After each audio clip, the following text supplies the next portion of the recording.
Hey everybody, it's Alexander Dahl with Manifest Brutality once again. So I have another interview ready to go.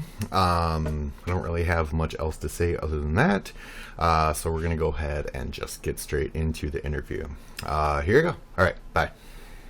All right, so I'm currently on the phone with Alvie. He's another one of the musicians that reached out to me about the current interview series. So I'm going to go ahead and give him a chance to introduce himself. Hey, thanks, Alex. My name's Alvie Adams. Playing a band called Alvie and the Breakfast Pigs out of San Francisco, California, and kind of loud and fast rock and roll, kind of in your face, a little bit bluesy influence and some punk influence as well. Very cool.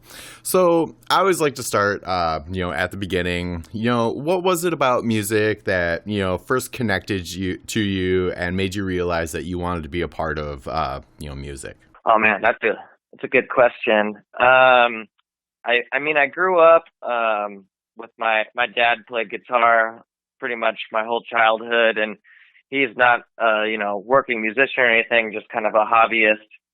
And so I kind of grew up just like with an acoustic guitar, readily available, slash him playing pretty often. So that kind of is, I think, where I sparked my interest when I was younger.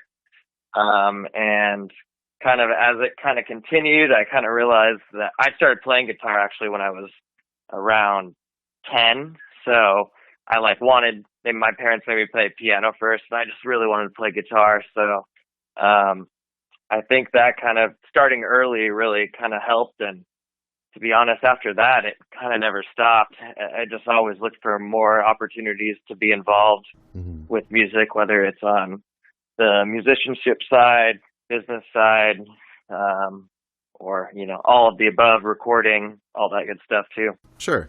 So when you did start kind of learning to play guitar, were you involved in music in school, or was it mostly like an out of school extracurricular thing that you wanted to do? Yeah, so it was after school. I definitely remember like music classes in elementary school, and they like brought you the guitar, like they would like do a week of guitar, and at that point I already was playing, so I was like super stoked to that. So there wasn't really that many opportunities where I'm from in Arizona originally, for like music lessons like in the classes. So it was kind of more of your band stuff. If I wanted to play violin or trumpet, they could help me out with that.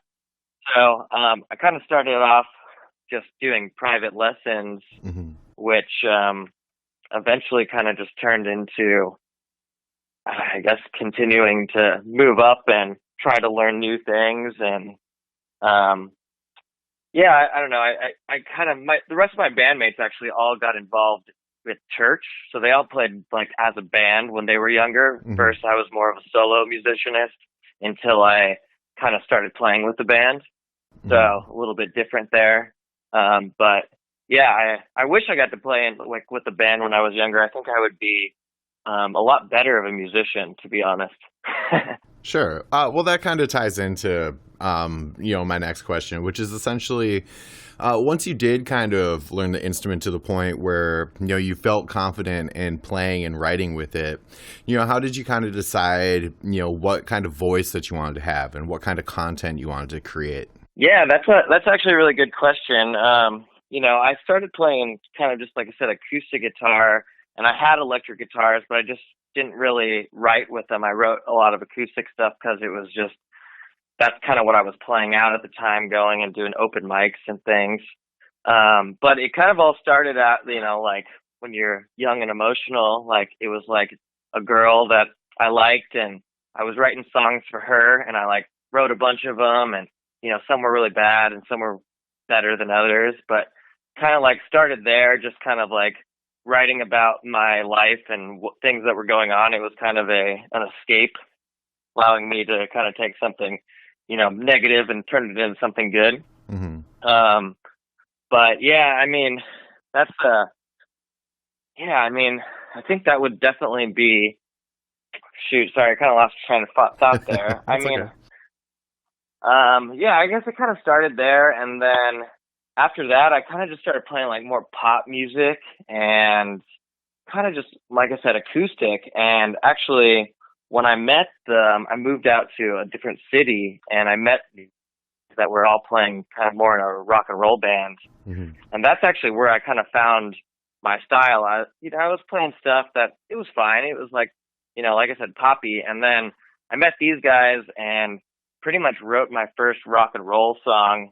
And it kind of like took like a big leap forward in like progression or just being better at music. And everyone that I was with was like, "Whoa, you've never sang like that before. Hmm. Like you've never played music like that before." And I was like, I haven't. I just tried it. And it kind of stuck at that point, and the whole kind of bluesy rock and roll thing I guess I took my identity and I attached it to it because a lot of people liked it, and Hmm. it's kind of morphed into a lot of different things since then. Awesome. So you said you kind of developed that, voice that you wanted to have with the way that you made music by working with people that you had just met.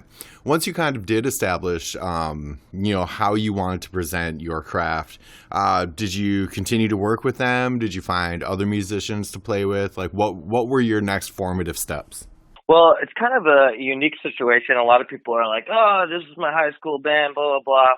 And I kind of had that for a minute, but it was like nothing it was more of just like garage bands where we would get together and jam. We never actually formulated songs or anything. Hmm. And when I actually moved out to Tempe when I think that was 18 or 19, it's kind of when I met that group of guys I was telling you about, which actually goes into the details of our band name. We're called Alvie and the Breakfast Pigs, and I lived at a party house called Breakfast.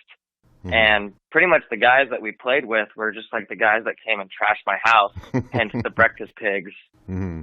Um, but yeah, that kind of, you know, it's kind of where it all started there and kind of just morphed along and I actually still play with a lot of those guys. Like my first band is still Alvie and the Breakfast Pigs. I've never like moved on from that. We've had the same drummer for the most part, and then my original guitar player is actually a player, and we all moved out here together to San Francisco. And our bass player actually, original bass player, was in a bigger band in Arizona called Authority Zero, and we had a couple different bass players over the years. But really, I've been playing with the same group of people for a while, actually. So that's kind of a unique situation. Hmm. Took the Breakfast Pig sound and tried to morph it into what we want it to be now. Sure, definitely. Yeah, there can definitely be a lot of turnover in bandmates. So it's nice to hear when people have something solid put together that is the standard mainstay people that are involved. Yeah, I definitely feel you there. We had a few with the bass player thing, and then we actually switched positions, and then our lead guitar player jumped on bass, and we found a new guitar player, which is a little easier to. And we got a Hmm. really cool dude named Matt Logan from Iowa. So Hmm. he's the only one not from Arizona originally, Okay. but super cool dude, and he really fit the vibe of the Breakfast Pigs. Hmm. So he kind of like joined the crew right away, and he's been in the band now for 3, 4 years now. Awesome. So you mentioned that you guys all met in Arizona and started playing and rehearsing in Arizona. What was the impetus to move to San Francisco then? Well, we were. I was doing radio in Arizona, and we all had been part of the music scene there. And like I said, kind of had a party house that was associated with a bunch of musicians. There was kind of two different scenes in Arizona. There was the Tempe, which is like where ASU, the university is, and then Hmm. there's like downtown Phoenix, which is like kind of a different group of people. Hmm. And we kind of felt like, a lot of our friends' bands that were a little bit better than us at the time were kind of eventually kind of playing the same show every weekend, which, we had fun doing it, but we kind of were like, we got to do something different or we're going to just burn out quickly. Hmm. And we wanted to do touring, but we were like, I was graduating college and I was trying to get out of there. So I actually picked San Francisco because, like I told you before, our original bass player, his name's Mike Sparrow. Hmm. They tour like all over the world, So Okay. he got that opportunity, and our old friend that lived in San Francisco that used to live with us in Arizona actually plays guitar and plays bass, and I came out and visited him a bunch, and eventually it kind of was like, hey man, if I moved out there, would you like be down to help us out and fill in and play bass with us? And so he said yeah, and we actually me and Philip, our bass player now, but at the time guitar player, we moved to Alaska to Oh, save a geez. bunch of money to move to San Francisco. Okay. Okay. So, and we there in the end of 2014. That's quite a journey. Yeah. It sounds like it's all working out, and everybody else made the trip with you. So everybody that you're with at the breakfast house moved to Alaska, and then a few months to a year later moved to San Francisco. Actually, our drummer didn't, but me and Philip, which is the bass player now, we moved out there and kind of saved up a bunch of money. And Jake, the drummer, actually eventually kind of met up with us in San Francisco Okay. 6 months later. We tried to get him to come out there, but it didn't quite happen. Hmm. So yeah, it was kind of a journey for us. And 2014, we were moving around a lot. But yeah, it was cool. We actually have a song called "Stuck in Whittier," which is about us living in Alaska in this tiny little town where you couldn't escape because we didn't have a car, and Hmm. the nearest town was like 45 minutes away. Sure. There wasn't even a grocery store. I was just about to say, you guys are lucky you just didn't like get stuck in Alaska because of just life, you know?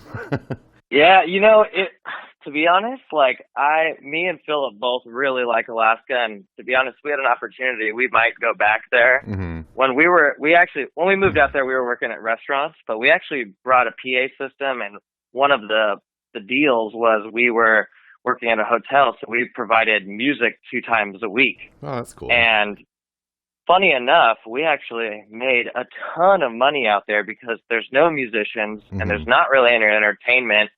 So I remember going and playing an acoustic show at a campground on 4th of July Hmm. and making like $300 or $400 in like a couple hours. Wow, nice. So, at that time I was like, man, maybe we should stay here. Sure. But we actually are planning we have some friends out there that do play music Hmm. last summer, but COVID, or actually we lost the bass player and then COVID happened. But we actually want to go out and do a little run out there, like a little 5-day Sure. tour, and tag along with our buddies. For sure. Yeah, that definitely sounds like it'd be kind of fun. Yeah. So, what are a couple like major events that have happened to you, like surrounding music, whether it be, being in the studio, working with your bandmates, or like a show you went to, just something really kind of impactful that you experienced, like participating with music? Yeah, I mean, probably I'm an audio nerd. I have like a degree in recording, so I've always been into kind of the whole recording and producing side of things as well. And we actually, our last 2 EPs ago, we actually recorded at Hyde Street Studios in San Francisco, which is like a famous recording studio. Hmm. Like some of my favorite bands' albums have been like recorded there, like CCR, Cosmo Factory was recorded there, Grateful Dead, Hmm. Tupac, Green Day, Van Morrison, Train. There's like, not that Train's my favorite personally, but lots of these bigger bands that have recorded in that studio. So that was kind of a cool thing to be able to say that we recorded an album there and part of history. But that's definitely one. Another thing is, we love going on tour. If we probably have 3, maybe 4 tours since last March. Hmm. Actually, the day we got back from tour was the day the lockdown happened in 2020. So we got one in 2020. But yeah, we've gotten to play some really cool festivals. So I think that's another highlight of being able to be a musician is we've played the Underground Music Showcase, which is a festival in Denver, 2 or 3 times, and got to play with some of my favorite bands. cool band, White Denim, that I Hmm. personally love. Um, and we've also been lucky enough to go out to South by Southwest and play 2 or 3 showcases out there as well. So Awesome. pretty cool to be able to, even just being an up and coming band, to say that, you've played some places that people know of. Yeah, for sure. So, what are some links where people can take a listen to things that you're working on? Yeah, so we came out with a new little EP. It was actually just it was supposed to be a record, and it didn't end up happening as a record because the pandemic happened and we didn't want to release a record to only sell online. So Hmm. we came out with 2 songs in July of 2020 on a little EP called Loud Plus Fast. Hmm. One's called Tokyo, one's called Jenny Flores. And that's kind of the newest stuff. And we actually released the whole album with a comic book that we designed and created and wrote, and then got a local artist out of Oakland to do the art. Name was Noah Wilson. Awesome. That's cool. So that's kind of, you can find that pretty much on our website. So Hmm. alvieandthebreakfastpigs.com. Pretty much if you go there, you can find all of our links. But we're very active on Instagram, which is at Alvie and the Breakfast Pigs. Hmm. And then our Facebook is also active, and that's just The Breakfast Pigs. Hmm. So the best places to find us. We also have some cool stuff on YouTube. All right. And so I always like to give the person that I'm interviewing the opportunity to put out their last word. So just a message that you kind of feel resonates with you. Yeah, you know, something that resonates with me is staying positive as a musician, like, especially like for younger musicians, if anyone is listening, like, you're never too old to make music. You're never too old to learn an instrument or learn something new. And, everyone's like, oh man, I didn't make it in my 20s, or I didn't make my early 20s. I might as well give up now. So I'd say don't give up on your dreams. You only live once. And if you want to play music, there's you don't just have to become famous. You can really make a living these days, just kind of playing around your circuit and expanding and meeting your local market and being part of your local community. And I think that's super rewarding in multiple reasons.